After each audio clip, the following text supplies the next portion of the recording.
Hello, you beautiful psychopaths. We know that with health, the bottom line factor to maintaining weight is your calorie input versus your calorie expenditure. Therefore, we know with finances means spending less than you earn. I was out and about and I got my coffee and ordered a skim latte with honey. And the lady making my coffee, she goes, "Can I ask you why you get a skim latte with honey?" Because you're just replacing the calories from the fat content into the honey.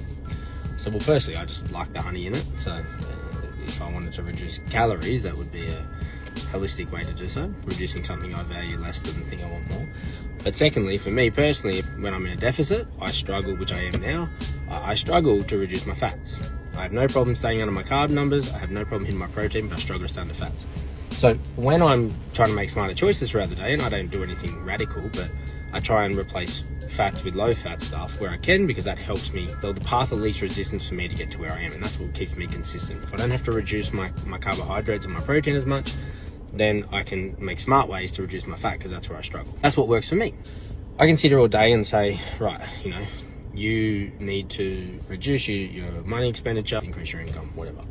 And that's the broad picture. But then how do we do that, and how do we break that down? And people go, okay, you know, the thing you hear on social media, you have to buy property, you have to buy crypto, you have to buy shares, or one of these things. Now, property would work for that person. In a lot of instances, the reason property works for people is because inherently, as human beings, we are bad at managing money. Financial literacy across the board is pretty poor. The reason property works is it's illiquid and it is a forced saving, okay? So if we have something that is a forced saving that we are less likely to be able to tap into, if somebody like that, it's going to help us hold that asset for longer, which is then going to determine the growth. In other instances, we might use property or gearing because we need access to leverage. So it's not that that asset is what's best for everyone or the better performer, it's what works for that person. It's going to help you be most consistent long term. And that's what's important. It's not saying that, hey, they have property, so I need property. Case by case based on you and your psychology and what keeps you consistent, just like from the health side. The reason I'm saying this, and on one hand, you're saying carnivores, you know, carnivores are fad, don't listen to everyone, you can do it with a balanced diet, etc., etc. But then with wealth, you're like, yeah, everyone should buy crypto. You're a fucking moron, because you are basically taking the same mindset that you're against in your industry and saying it's okay in another one. And it's just simply not.